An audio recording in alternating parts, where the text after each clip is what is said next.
ماشاء اللہ لا حول ولا قوۃ الا باللہ العلی العظیم۔ اعوذ باللہ من الشیطان الرجیم، بسم اللہ الرحمن الرحیم۔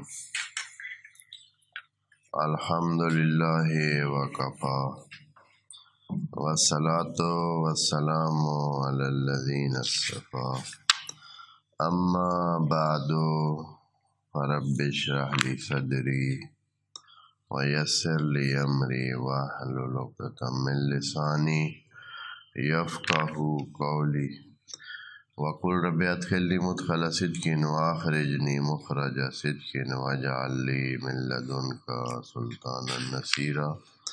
بسم اللہ وباللہ وتوکلت علی اللہ۔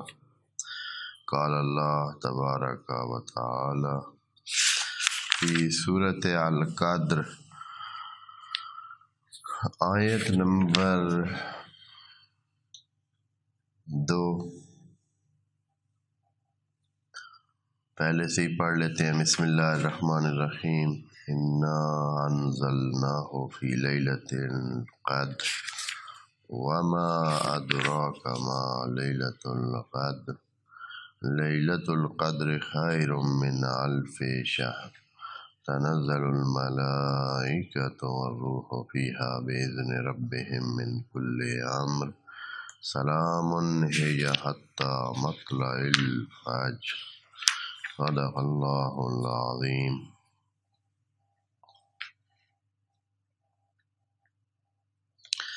سورہ قدر کے بارے میں پہلے عرض کیا ہے، بہت اہمیت کی حامل صورت ہے اور اس کے پڑھنے کے حوالے سے بہت ثواب اور بہت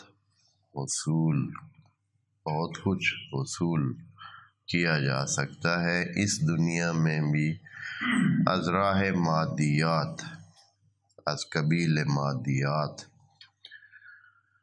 یہ تو بات گزر گئی اس کے ترجمے اور تشریح اور تفسیر کے حوالے سے۔ ایک بات ہم نے نزول کے بارے میں عرض کی ہے کہ نزول کا جو عام روٹین کا معنی ہے، جو عام طور پر لیا جاتا ہے، جو تفسیروں میں درج ہے عام طور پر، وہ لینا کئی سوالات کا باعث بنتا ہے۔ اس لیے مجبور ہو کر ہمیں ایک اور یعنی جو معنی معقول بنتا ہے، جو سمجھ آ سکتا ہے، وہ کرنا پڑتا ہے، جو کہ ایک چھوٹی پرت کی شکل اختیار کرنے کا معنی ہوتا ہے کہ کسی چیز کی بھی اپنے اس بالائی، اس سے تھوڑا نچلی پرت اور اگلی جو اس کی ورژن ہے، جیسے کہتے ہیں ایک اور ورژن، جیسے آپ کہتے ہیں نا کہ یہ اس کی بڑی ورژن ہے، یہ اس کا جیسے ویریئنٹ ہوتا ہے۔ ویریئنٹ تو خیر مختلف ہوتا ہے، لیکن ورژن آپ کہہ لیں کہ اسی کا ایک چھوٹی کاپی۔ ہاں، تو یہ جو ہمارے پاس ہے، یہ اس کی قرآن کی یا اس کائنات کی یا صفات الہیہ کا جو مظہر ہے۔ یہ کائنات خدا کی صفات کا مظہر ہے، آیت ہے۔ پوری کائنات خدا کی صفات کا مظہر ہے۔ کیسے بھائی؟ یعنی اس کو دیکھ کر آپ خدا کی صفات کو دیکھ سکتے ہیں۔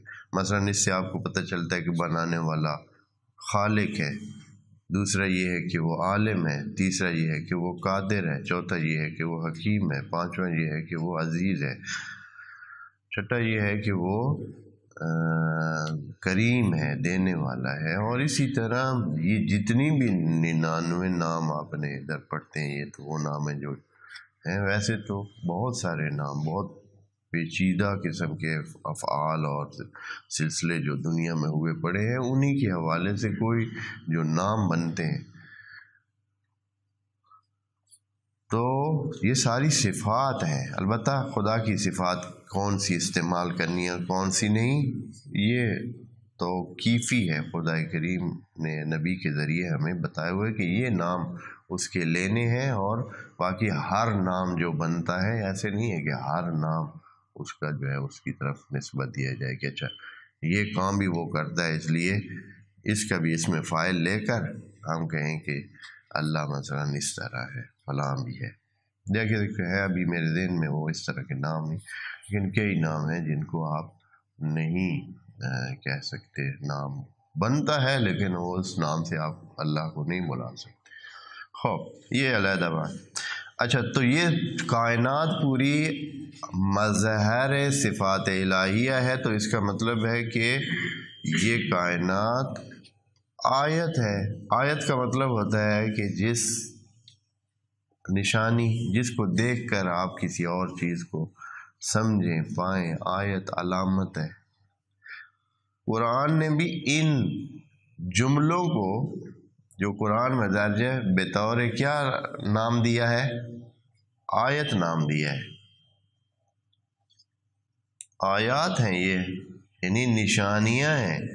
ہر آیت، یہ الفاظ تو یقیناً نشانی نہیں ہے۔ کیا نشانی ہے؟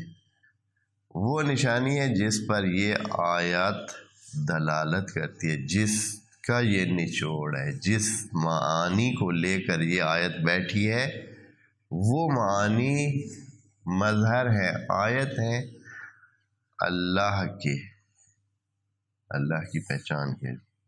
تو اس لیے نزول کا معنی کیا، وہ جو عرض کیا ہے پہلے اس میں یا دوسرے میں، پہلی ہمارے پہلے سیشن میں، پہلے درس میں ظاہراً یہ بات تھوڑی بتائی تھی، دوسرے اس میں بھی یہ بات ذرا تفصیل سے بتائی تھی۔ تو اِنَّا أَنزَلْنَاهُ فِي لَيْلَةِ الْقَدْرِ۔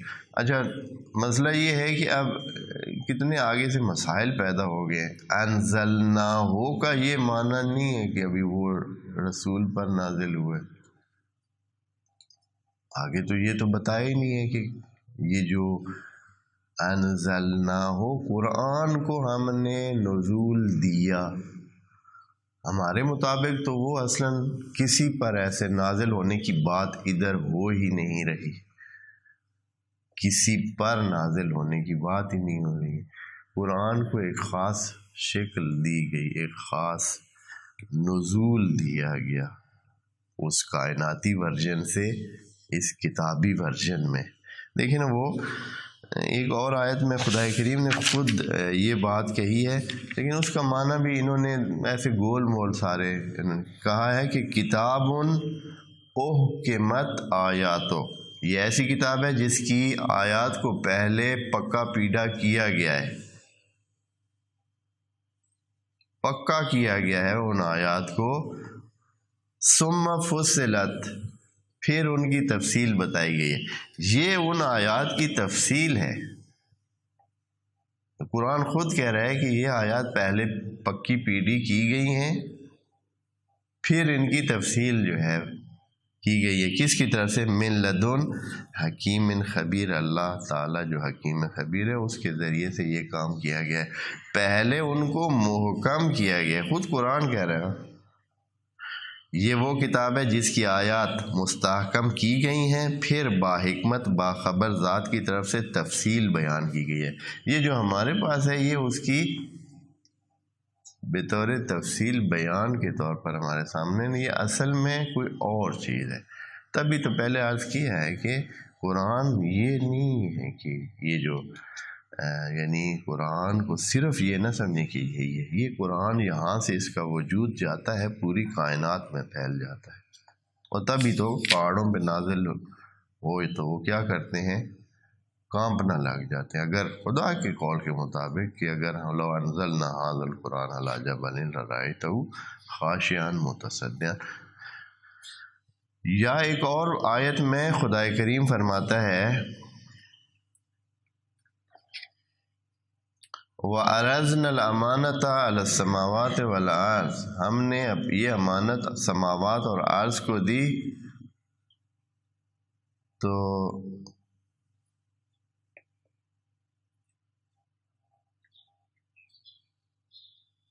انہوں نے حمل نہ کی، فَأَشْفَقْنَا، وہ ڈر گئے، وَحَمَلَهَا الْإِنسَان، لیکن انسان نے کہا کہ مجھے دے دے، ہاں میں لے لیتا ہوں۔ انسان نے اس کو کیا کر لیا؟ اٹھا لیا۔ وہ امانت جو سماوات اور عرض کو پہلے پیش کی گئی تو انہوں نے قبول کرنے سے انکار کیا۔ فاشفقنا قرآن کے الفاظ ہیں سورہ، اب سورت کے نام مجھے یاد نہیں کس سورت میں یہ ہے، فاشفقنا تو ڈر گئے کہ ہم نہیں سنبھال سکتے، یہ امانت بہت بڑی ہے۔ فحمل الانسان، وحمل الانسان، انسان نے کہا ہے کہ ادھر دے دے، ہاں تو لے لی، اب وقتے میں پڑا ہوا ہے، امانت لے لی لیکن اس امانت کو لے کر، تو یہ امانت کیا تھی؟ وہی خلافت کی امانت ہے، لیکن اس کی جو دستور ہے اس خلافت کا وہ یہ ہے، اور یہ دستور یہی قرآن ہے، اس خلافت کا قانون اور قاعدہ اور دستور یہی قرآن۔ تو بہرحال بہت سارے قرائن موجود ہیں اس بات کے کہ نزل ان انزلناہ، اس کا مطلب یہ جیسے کوئی چیز اوپرلی منزل سے نچلی منزل پر لائی جاتی ہے، یا اوپر والے کسی بھائی آسمان اوپر ہے اور اس سے اتار کر کوئی نیچے لے آیا نہیں ہے، بلکہ وہ مناظر آگے بھی ایک اور بھی مسئلہ ہے ہمیں جو کہ انشاءاللہ تنزل الملائکہ پر عرض کرتے ہیں۔ انا انزلناہ فی لیلۃ القدر، قدر کے بارے میں بڑی مناسب تفصیل کے ساتھ بات ہو چکی ہے۔ تو خدا کریم نے اس رات کی بزرگی اور عظمت بتانے کے لیے کہ یہ قدر کی رات کوئی ایسے عام اس کو رات نہ سمجھے، وما ادراک ما لیلۃ القدر، آپ کو کیسے پتہ ہو، ایک معنی یہی ہے، اکثر یہی کرتے ہیں کہ آپ کو کیسے پتہ ہو کہ لیلۃ القدر کیا چیز ہے، یا یوں کہیں کہ آپ کو کیا پتہ کہ لیلۃ القدر کیا، یا آپ کو کس نے بتایا کہ لیلۃ القدر کیا ہے۔ معنی جو لفظی ہے ادراکا یعنی بتانا، سمجھانا، کسی چیز کا پتہ دینا کسی کو، باب افعال ہے تو کسی چیز کا پتہ کسی کو دینا۔ تو تمہیں ما کا معنی یہاں ما استفہامیہ زیادہ تر نے لیا ہے کہ کیا بتائے گا تمہیں کہ لیلۃ القدر کیا ہوتی ہے، لیکن اگر اس کا نافیہ معنی لے لے،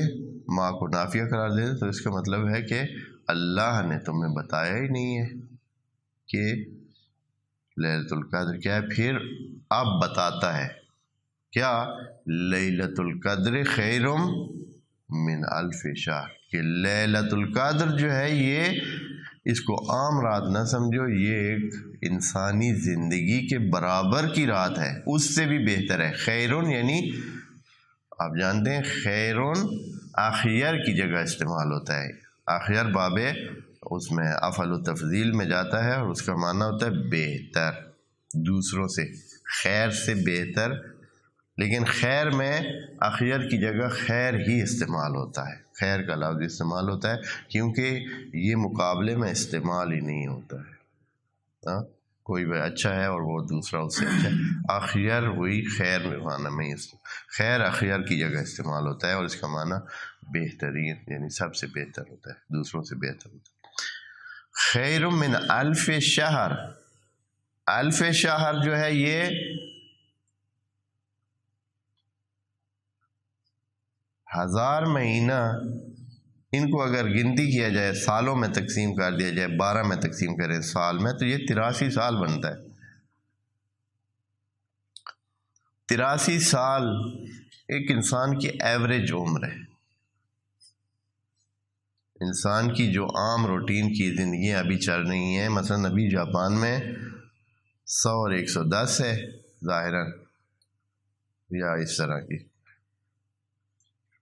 102 اور 112 تک ہے یا اس طرح کی چل رہی ہے، اور ہمارے بعض ممالک میں 60 62 اور 72 چل رہی ہے، اور درمیان میں جو ہے درمیانہ ملکوں میں کیا چل رہا ہے، عام روٹین کے یہی 80 82 83 84 50 یہی، تو ایوریج جو انسان کی عمر بن رہی ہے وہ، اور چونکہ ادھر سے الف کے ساتھ تھا تو ایوریج ہزار میں بتا دی، الف سنہ نہیں کہا، اگر ایسے کہنا چاہتا نا کہ بھائی الف لے کر 1000 کا کہنا ہے کہ بھائی تو الف سنہ بھی تو کہا جا سکتا تھا، خیر من الف سنہ. بعض نے کہا ہے کہ یہ ایسے ہی بڑی رقم بتانے کے لیے بات کی ہے، تو بڑی رقم کے لیے شاید نہیں بات بتانے کے لیے کی، بلکہ ایک انسانی عمر کا جتنا ایک سلسلہ بنتا ہے. اور شہر کا لفظ اس لیے استعمال کیا ہو شاید کہ اس طرح انسان سمجھے کہ کوئی کم عمر اسے نہیں دے رہے ہیں. 1000 مہینہ، 1000 مہینہ بڑی فگر بنتی ہے. تو الف شہر سے بہتر کیسے ہے؟ یہ بھی تو بات پتہ چلے. اللہ تو کہہ رہا ہے 1000 مہینے سے بہتر ہے. خوب مسلم ہے کہ آپ ایک رات میں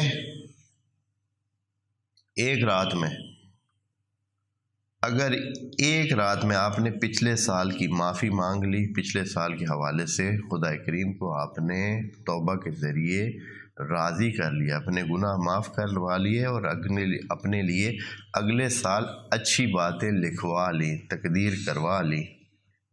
شب قدر جو ہے اگر آپ نے ایک سال کے لیے، کیونکہ اگلے سال تک کے لیے آپ کا لکھا جانا ہے، پوری عمر ایک رات میں نہیں لکھی جانی، ایک سال کی لکھی جانی.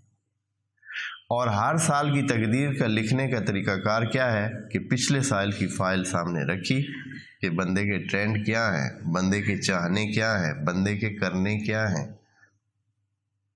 پچھلے سال اس نے اچھائیاں کی ہیں تو اگلے سال وہ جو 10 گنا خدا نے دینے وہ اگلے سال دینے. کچھ تو جلدی مل جائیں گے، لیکن کچھ ہیں جو اگلے سال میں، کچھ ہیں جو آپ نے جس کے لیے کوشش کی ہے اس سال نہیں ملے گی، اگلے سال لکھا جائے گا کہ ہاں اس سال اس نے اس کام کے لیے کوشش کی ہے، اگلے سال اس کو یہ چیز مل جانی چاہیے. اگر اس رات اس نے اس کو شامل کیا ہے اپنے اس میں کہ بھائی مجھے اللہ چاہیے، وہ جس کے لیے وہ کوشش کرتا رہا، مانگا بھی ہے، تو اس کو اگلے سال اس کے لیے وہ لکھا جائے. اب جو یہ سال انسان کا اچھا ہو جائے، وہ اس راستے پہ آئے، اس لائن پہ آ جائے جو خدا کی طرف سے اس کو بتائی گئی ہے، یقیناً وہ اس لائن پہ آئے گا ہی. تب ہی نا جو اس نے مانگا ہے، اچھا مانگا ہے، اس اچھے مانگنے کی، فرض کریں ایک بندے نے مانگا ہے کہ اے اللہ مجھے توفیق دے کہ میں نماز پڑھ لوں صرف، اگلے سال وہ نماز پڑھتا رہا ہے یا پہلے سے بہتر کرتا رہا ہے. اب خود بخود ہی اس کی فائل جو ہے، جب اگلی شب قدر اس کی فائل جانی ہے تو اس فائل میں خود بخود ہی اچھائیاں ہونی ہیں، اور ان اچھائیوں کی وجہ سے اگلے سال اچھائیاں اور بڑھ جانی ہیں، اور ان اچھائیوں کی وجہ سے اگلے سال مزید بڑھ جانی ہے، اور اس طرح خیر من الف شہر بن جانا ہے. ایک رات پوری زندگی کو کیا کر دے گی؟ بہتری کی طرف لے جائے گی، ایک رات. اور اس کے بالعکس جو مس کرتے ہیں وہ تو اپنی ایک لائف زندگی ضائع کرے. اس سال مانگا کچھ نہیں ہے، کام کیا کچھ نہیں ہے، خرابیاں ہی خرابیاں. اگلے سال خدا نے کہا ہے کہ اگر یہ دربار سے 10 گز دور رہتا ہے تو اس کو 20 گز دور کر دے، کیونکہ اس سال اس نے جو کارکردگی کی ہے وہ ایسی تھی کہ ہمارے دربار سے اس کو اور بھی دور ہونا چاہیے. اس کو ہمارے دربار سے نہیں، ہمارے بندوں سے بھی دور کر دے، ہمارے اچھے بندوں سے بھی دور کر دے، ہمارے جو قریبی اور نیک لوگ ہیں ان سے بھی دور کر دے. اس کی سوسائٹی علیحدہ ہو جائے گی. پہلے وہ اچھے لوگوں میں اٹھتا بیٹھتا تھا، اب اس کی سوسائٹی خدا نے کہا کہ نہیں، یہ اس قابل نہیں ہے کہ ان اچھے لوگوں میں رہے، اس کو تھوڑا سا اور بھی دور کر دے. ایسے لوگوں میں جن کی زبان صبح شام گالی بکتی ہے، خیر کی بات گالی کے بغیر نہیں کر رہے، خیر کی بات بھی، اچھائی کا سوچتا ہی نہیں ہے، ہر وقت چالاکی سوچتا ہے، ہر وقت جو ہے سوچتا ہے کہ کس طرح اس نے کسی سے پیسے لینے ہیں، کسی طرح کسی سے اس نے وہ چیزیں اس کے مال پہ قبضہ کرنا ہے، کیسے جو ہے وہ کسی کو نقصان پہنچانا ہے، کیسے کسی کو دھوکہ دینا ہے. اصلا اس کی سوچ صبح شام یہی پڑ رہی ہے، بس کیسے 10 روپے زیادہ لے لینے ہیں، کیسے کچھ پیسے زیادہ لے لینے ہیں، کچھ دوسرے کو جب دینے کی باری آتی ہے تو کیسے طریقہ اپنائے کہ دوسرے کو پیسے کیا ہے کام دے دیں. اس کی سوچ میں یہ چیز، تو اس کو خدا کریم دور کر دیتا ہے. تو اگلے سال کچھ دور ہوا، جب اس سے اگلے سال رات کو جب شب قدر اس کی فائل جائے گی، دیکھیں گے کہ بھائی مال بڑی خرابی ہے، اس پہ ٹھپا لگا دیں گے کہ اس کو تو مزید جو ہے نا دور پھینگے، یہ تو بدبخت ہے. آخر میں جو ہے پوری سمجھیں کہ اس ایک رات مس کرنے سے کتنا آگے خرابیاں ہوتی جا رہی ہیں، اگلے سالوں میں خرابیاں، اور پوری عمر جو ہے وہ ضائع، پھر کبھی وہ قریب نہیں آ سکتا ہے. کتنے لوگ ہیں جو آخر میں جا کر کوئی کہے کہ میں توبہ کر لی ہے؟ کتنے لوگ؟ بہت سارے لوگوں نے یہ سوچا ہوا ہو ممکن ہے کہ ہم چھوڑیں، کوئی مسئلہ، اللہ تو معاف کرنے والا ہے، آخر میں جا کے توبہ کر لیں. یقین کریں اصلا توفیق حاصل نہیں ہوتی ہے.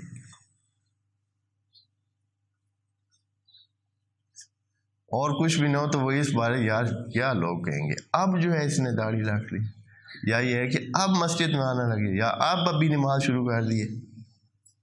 یہی شرم ہی اس کو نہیں کام کرنے دے گا، وہ اس شرم کی دیوار ہی نہیں توڑ سکے گا.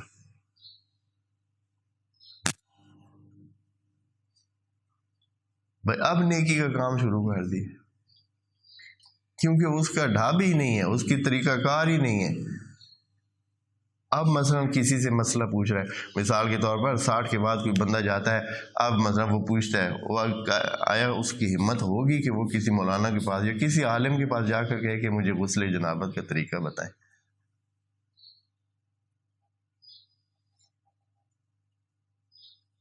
یا مجھے نماز کا طریقہ بتائیں، یا مجھے وضو کا طریقہ بتائیں. یہ جو پارلیمنٹ میں لوگ غلط قل ہو اللہ پڑھ جاتے ہیں، آپ خود سوچیں. جو ہمارے سیاست مدار شمار ہوتے ہیں، پارلیمنٹ کا ممبر ہوتے ہیں، وہاں کتنوں نے موجود ہیں، اسی میں دیکھ لیں کس طرح انہوں نے غلط قل ہو اللہ تک غلط پڑھی ہے. نامی یعنی جن کے مشہور ہیں، وہ اپنے فیلڈوں میں کیا کیا چیز سمجھے جاتے ہیں، بڑے وہ ماہر دانا یہ وہ.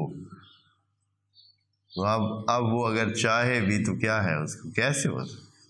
تو اس طرح خیر من الف شہر، یعنی ایک رات انسان کی زندگی کو بھلائی کی لیول پہ لے جا سکتی ہے، اور ایک رات انسان کی مس کرنا انسان کو پوری زندگی کے اس سے نقصان میں ڈال. اس میں یہ صلاحیت ہے. لیکن چونکہ خدا بھلے کا ہی سوچتا ہے، اس لیے اس نے ایک طرف بتایا ہے، دوسری طرف ذکر نہیں کیا ہے کہ لیلۃ القدر خیر من الف شہر. جو مس کرتا ہے وہ یقیناً جو مس کرتا ہے تو وہ الف شہر کی خیر کو مس کرتا ہے نا.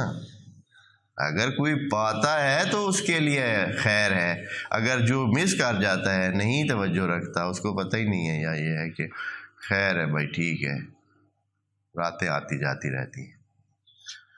خیر من الف شہر.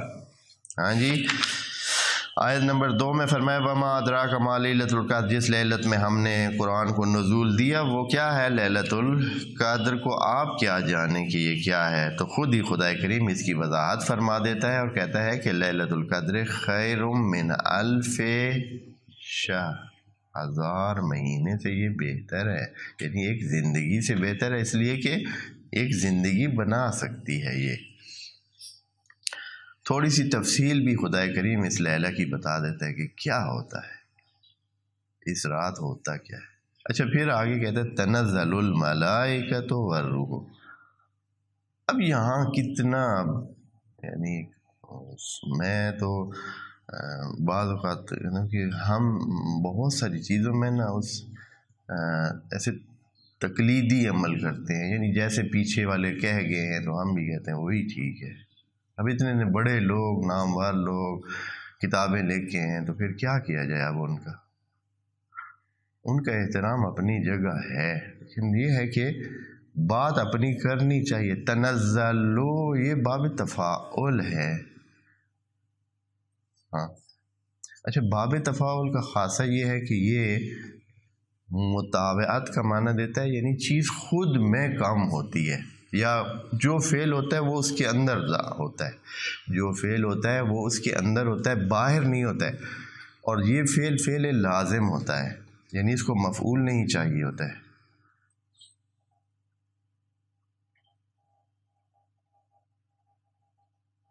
جیسے مثال کے طور آپ کہتے ہیں کہ تکبرہ، اسی باب سے تکبرہ یعنی اس نے تکبر کیا. اب اس کے لیے مفعول نہیں چاہیے. جیسے ضربہ ہے نا، ضربہ کے لیے مفعول چاہیے. ضربہ زیدن، آپ کہتے ہیں ضربہ زیدن تو اگلا پوچھتا ہے بھائی کس کو مارا ہے. اگر اگلا مفعول ذکر نہ کریں تو معنی ہی غلط بنتا ہے، بندے کہتے ہیں لاغ بات کہہ رہا ہے. اس لیے کہ جب تک وہ مفعول ذکر نہیں کیا جائے معنی پورا ہی نہیں ہوتا ہے. باب تفاعل ان بابوں میں سے ہے کہ جو لازم ہے، یعنی جس کے لیے مفعول کی ضرورت نہیں ہے، بات یہاں ہی ختم ہو جاتی ہے. تنزل الملائکۃ یعنی ملائکہ نے نزول کیا یا کرتے ہیں، نزول کرتے ہیں. ادھر معنی انہوں نے سب نے لیا ہے کہ تنزل الملائکہ تو یعنی ملائکہ اترتے ہیں.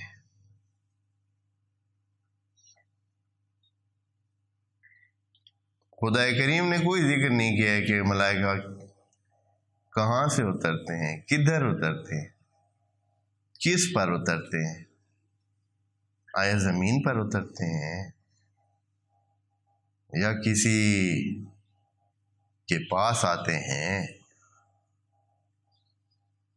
یا کس انداز میں آتے ہیں اور کس لیے آتے ہیں، نیچے آ کر کرتے کیا ہیں. اس چیز کی کسی کو پرواہ ہی نہیں ہے. نہ ہی اس طرح ان سوالوں کا جواب ہے کہ بھائی کس لیے آتے ہیں. چلیں آگے فرض کریں کس لیے آتے ہیں، کس پر آتے ہیں. زمین میں، زمین کی بات تو ہوئی ہی نہیں کہ کدھر نہ. کہا گیا ہے تنزل الملائکۃ والروح، یہ ملائکہ اور روح خود تنزل کرتے ہیں، یعنی اپنی اس حالت سے ایک اور لیول لے لیتے ہیں. اس رات کو تنزل کرتے ہیں. جیسے تصغرہ کا مطلب ہوتا ہے چھوٹا ہوا، تکبرہ کا مطلب ہے جس نے اپنے اندر کبر فیل کیا، کبر اپنایا، یعنی بڑائی اپنائی، تکبر کیا. تنزل اپنایا یعنی نزول اپنایا انہوں نے، وہ نزول اپناتے ہیں اس رات. یعنی پہلے والی سختی ان کی نہیں ہوتی. کیا کرتے ہیں جی، پہلے والی وہ جو ان کو خدا نے ایک خاص لیول دی ہوتی ہے کہ بھائی اس طرح ہینڈل کرنا ہے، اس طرح مسائل کو رکھنا ہے، اس طرح، اس سے وہ نیچے اتر جاتے ہیں، یعنی اس سے وہ تنزل کرتے ہیں، کم سختی رکھتے ہیں یا وہ درجہ نہیں رکھتے ہیں. اے اللہ ایسے کیسے کر سکتے ہیں. خدا کریم نے فوراً اس کے بعد کہا بِإِذْنِ رَبِّهِمْ، اور یہ کام وہ اپنی مرضی سے نہیں کرتے ہیں. کس سے کرتے ہیں؟ اللہ کی مرضی سے یہ کرتے ہیں. اور اے اللہ کس بارے میں کرتے ہیں؟ من کل امر، ہر چیز کے بارے میں وہ اس دن کیا ہوتے ہیں؟ تنزل رکھتے ہیں. یعنی وہ پہلے والی اونچی معیار یا بلند معیار نہیں، تھوڑا سا بھی کوئی ادھر ہوتا ہے تو اس کی توبہ قبول کر لیتے ہیں، اس کا نام لکھ لیتے ہیں. اچھائی کا تھوڑا ذرہ سا بھی اس میں نظر آئے تو اس کو درج کر لیتے ہیں. خلوص تھوڑا بھی ہو تو بھی اس کو پورا لکھ دیتے ہیں. یہ ہے تنزل ان کا.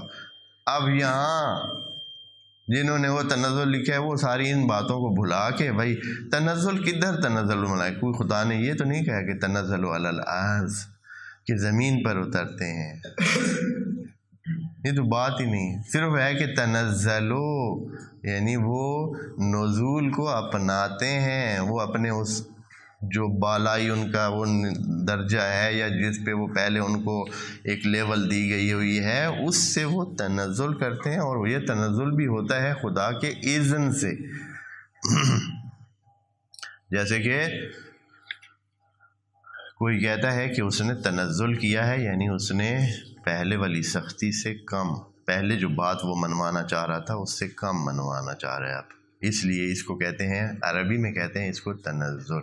جو پہلے انسان کوئی بات منانا چاہتا ہے نا، تو اس سے، جیسے ہم بھی کہتے ہیں یار تھوڑا سا نیچے آؤ، ہاں تھوڑا کم کرو، تھوڑا کم رکھو، ہاں تو یہ نیچے آنے کے معنی میں ہے، اس معنی میں نہیں کہ اب فرشتے آسمان سے زمین پر آئے ہیں یا روح آسمان سے زمین پر آیا ہے۔ حیرت کی بات ہے کہ اس طرح کا معنی کر کے پھر آپ آگے پھنسی ہیں۔ ابھی ان کا جواب کسی کے پاس ہے تو کوئی دے دے، یہ ہماری آڈیو سب کے پاس جا رہی ہے، جو بھی اگر کوئی سنے، کسی کے پاس اگر یہ جواب ہے کہ اس رات فرشتے کدھر نازل ہوتے ہیں، لیکن قرآن سے یہ بات بتائے کہ کدھر نازل ہوتے ہیں، ایسے نہیں کہ اچھا اپنی طرف سے ٹھیک ہے جی، ہاں کوئی کہے کہ میں نے چاچے دے گھر ہوں، ہاں ایسے نہیں، صحیح قرآنی بات ہو کہ کیسے نازل ہوتے ہیں، کدھر نازل ہوتے ہیں، اور پھر آ کر ادھر وہ کرتے کیا ہیں۔ چلے ہم کہیں کہ نازل ہوتے ہیں، باقی کیا کرتے ہیں ادھر، ان کے نازل ہونے سے ہمیں کیا فرق پڑتا ہے۔ فرض کریں کہ فرشتے مثلا نازل ہوتے ہیں تو پھر کیا ہے، یہ تو ہر سال کا مسئلہ ہے، ہر سال اس رات میں، جبکہ پیچھے سے خدا کریم جو بات کی لہر لے کے آ رہا ہے وہ یہ ہے کہ یہ رات اچھی ہے، اس رات میں اچھائیوں کا چانس ہے انسانوں کے لیے، اور اس چانس کو بتانے کا طریقہ یہ ہے کہ اب فرشتے فرض کے نیچے آ بھی گئے تو انہوں نے کیا کرنا ہے، مثلا کیا کر رہے ہیں، یا اگر کر رہے ہیں تو اس کی کچھ تفصیلات تو قرآن میں اگر ہیں تو بتائیں، کہ آپ اس طرح کی کوئی بات ہے جس کو خدا نے اشارہ کیا ہو، قرائن موجود ہوں تو بسم اللہ وہی بات ہوگی جو ہوگی۔ لیکن یہ تنزلہ کا معنی پھر یہ ہے کہ اگر آپ اس کا مفعول لگاتے ہیں تو تنزلہ کا معنی کے ساتھ جوڑ نہیں کھاتا ہے، تنزلہ کا معنی لازم ہے، اس میں متعدی نہیں ہے کہ مفعول اس کا ذکر کریں۔ تنزل الملائکۃ، نزول کرتے ہیں ملائکہ اور روح، فیہا اس رات میں، اور یہ نزول بھی بِإِذْنِ رَبِّهِمْ اللہ کے اذن کے ساتھ ہوتا ہے، اللہ سے اجازت لے کر وہ یہ کام کرتے ہیں، من کل امر، اور یہ نزول ان کا ہر چیز کے بارے میں ہوتا ہے، ہر چیز کے بارے، یعنی اس ہر چیز میں آسانی، ہر کام میں آسانی کا وہ نزول کرتے ہیں، یعنی اپنے اس پہلے والے اس سے انہوں نے اس کی آسان تر انداز میں اس کا حصول سب کے لیے ممکن بنایا ہوتا ہے۔ اور اب ایک اور مسئلہ ہے یہاں، ملائکہ اور روح دو لفظ علیحدہ علیحدہ آگے ہیں، ملائکت، تنزل الملائکۃ والروح، آیا یہاں اب مفسرین میں یہ بحث لگی ہوئی ہے کہ آیا روح جو ہے یہ کون ہے، ملائکت کہا پھر روح کا علیحدہ، تو کچھ ملائکہ نے حضرت جبرائیل کو ہی روح قرار دیا ہے کہ وہ روح ہیں، یعنی انہی کا نام، دوسرا نام کیا ہے، روح ہے، لیکن ہمارے پاس کچھ اور دلائل ایسے ہیں کہ یہ جو خود عطف بھی دلالت کر رہا ہے کہ ملائکہ اور ہیں اور روح اور، تو ہمارے پاس بعض روایات ائمہ سے ایسی ہیں جن میں بتایا گیا ہے کہ روح ملائکہ سے ایک بڑا وجود ہے، روح ملائکہ سے ایک بڑا وجود ہے، اور وہ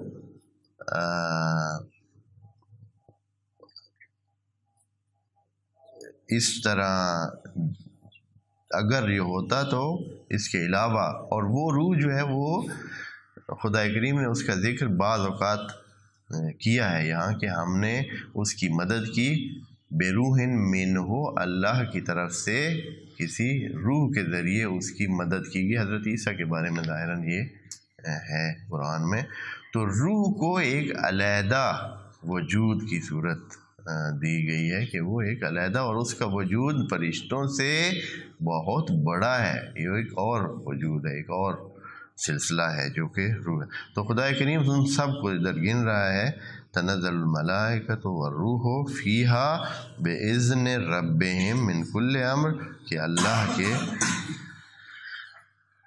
اذن سے، اور زیادہ تر اہل سنت نے اس روح کو وہی حضرت جبرائیل کا قرار دیا ہے کہ حضرت جبرائیل ہی، اور ادھر علیحدہ ذکر کرنے کی وہ کہتے ہیں وجہ یہ ہے کہ ذرا وہ مشخص ہیں، ذرا اہمیت ان کی دوسرے فرشتوں سے زیادہ ہے، اس لیے کہ وہ فرشتوں کے سردار کی حیثیت رکھتے ہیں، یا ایک معتبر اور پیغام رساں فرشتہ ہیں، خدا کا پیغام اور وحی لے کے آتے ہیں نبی کے لیے، تو ان کی حیثیت تھوڑی بڑھ کر ہے، برتر ہے، اس لیے کیا کیا گیا ہے، یہاں ان کا علیحدہ نام لیا گیا ہے، ملائکہ کا رکھ کے ان کا نام علیحدہ والروح کے طور پر کہا گیا۔ آگے فرماتے ہیں سلام ہیہ، یہ رات سلامتی کی رات ہے، اے اللہ تو جو اس رات کو خیر من الف شہر قرار ہے، اور تمام چیزوں میں فرشتے نزول کی حیثیت رکھتے ہیں اور نرمی سے پیش آتے ہیں، اور مسائل کو اس سختی سے جو پہلے سے عدالت کی لیول یا اس طرح سیٹ ہوئی ہوئی اس طرح نہیں، بلکہ کریمانہ انداز اپناتے ہیں اور تنزل کے انداز اپناتے ہیں۔ تو پھر آیا ہر حوالے سے تو خدا کریم نے آخر میں یہ کہا کہ سلامتی کے لحاظ سے سلام ہے، یا پوری رات، یہ والی رات سلامتی کی رات ہے، یعنی اچھائی کی رات ہے، اس میں سلامتی زیادہ ہونی ہے۔ اگر کوئی بھلے کی طرف جانے کا خواہش مند ہو تو اس رات میں بہت کچھ گنجائش موجود ہے، اور وہ بندہ سلامتی حاصل کر سکتا ہے۔ سلام ہیہ، یہ رات ساری کی ساری ہی کیا ہے، انسانوں کے لیے سلامتی کا پیغام ہے، سلام ہیہ، اور ہے کب تک، حتی مطلع الفجر، وہ جو صبح صادق ہوتی ہے تو یہ رات ختم ہو جاتی ہے، صبح صادق تک یہ رات قائم رہتی ہے، اور صبح صادق تک یہ سلامتی کا سلسلہ پھر بند ہو جاتا ہے، یعنی کچھ گھنٹوں کی مہمان ہوتی ہے یہ رات، اور اس وقت تک جو کچھ جس نے حاصل کرنا ہے وہ حاصل کر سکتا ہے اس رات کی برکات اور توفیقات میں سے۔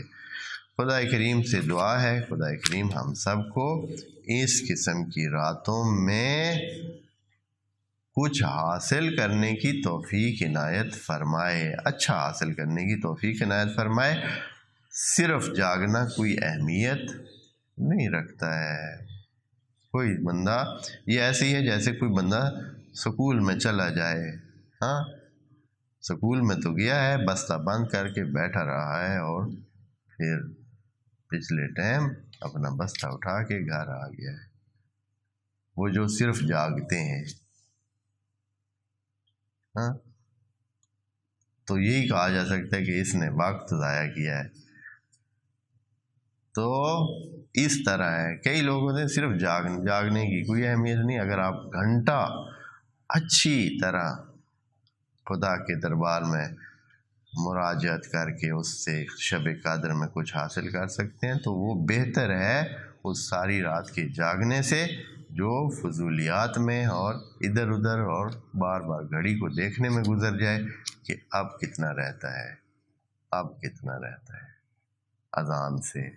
ہاں ہوتا ایسے ہی ہے، بہت سارے احباب بیٹھے ہوتے ہیں تو بار بار کیا کرتے ہیں، چلیں بھئی اب یہ کر لیں، اب چائے پی لیں، اب سگریٹ پی لیں، اب مثلاً باہر تھوڑا سا بیٹھتے ہیں تھوڑا سا ٹائم تاکہ ابھی اور ٹائم رہتا ہے، ہاں بالآخر جو ہے وہ آدھا پونا گھنٹہ پہلے تو بالکل حالت ایسی ہوتی ہے کہ ایک ایک منٹ، اور اس کا نتیجہ یہ ہوتا ہے کہ نماز صبح کا ستیہ ناش کر کے، اس لیے کہ ساری رات کا تھکا ہوا ہوتا ہے، کہتے ہیں کہ کیسے نماز صبح کی جلدی جلدی 2 رکعت پڑھے اور اتنی اہمیت ہے نماز صبح کی، اور شب قدر انسان نماز صبح کو کس انداز میں انجام دیتا ہے؟ بڑے ہی ماڑے انداز۔